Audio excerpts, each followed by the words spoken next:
Sarah lived in a busy city full of lights and sounds. Every morning she woke up to messages, deadlines, and traffic horns. She had a good job, nice clothes, and people said she was doing great. But inside, she felt like a quiet room that no one entered. At night she often stared at her phone screen, scrolling through other people's lives, wondering why her own heart felt empty. She didn't hate her life, she just didn't feel it. One Sunday, she forgot to set her alarm. She woke up late, sunlight touching her face. For the first time in months, she didn't rush. She made tea, opened her window, and listened to birds. That silence felt strange, but peaceful. She thought, maybe I've been running too fast to notice small things. That day she took a long walk without headphones. She heard her own footsteps. She felt wind on her face. It was simple, but something inside her moved, softly, like the first wave of change. While walking, she found a small cafe on a corner she had never noticed before. The board said, "Breathe here." She smiled and went inside. The place was quiet, full of books and plants. An old woman at the counter said, "Welcome, dear. First time here?" Sarah nodded. She sat near the window, ordered coffee, and opened a blank notebook from her bag. Without thinking, she wrote, "What do I really want?" It was a simple question, but it stayed in her mind all day. Remembering dreams. That night Sarah looked through her old cupboard. Inside was a box full of drawings, poems, and unfinished stories. She had loved writing once, before life became a race. She smiled sadly. Maybe it wasn't too late. So every evening after work, she began to write again, just small notes about her day, her thoughts, her feelings. It made her heart lighter.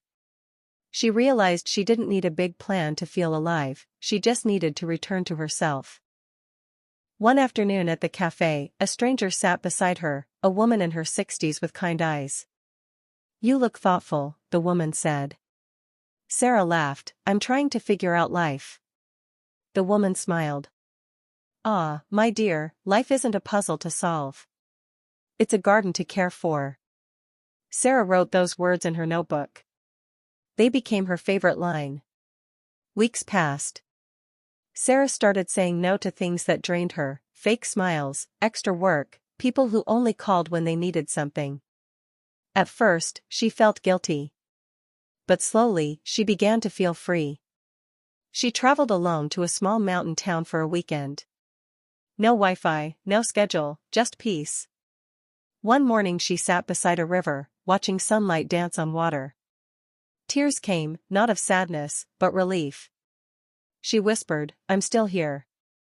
I'm still me." When she returned to the city, nothing around her had changed, but she had. She smiled more.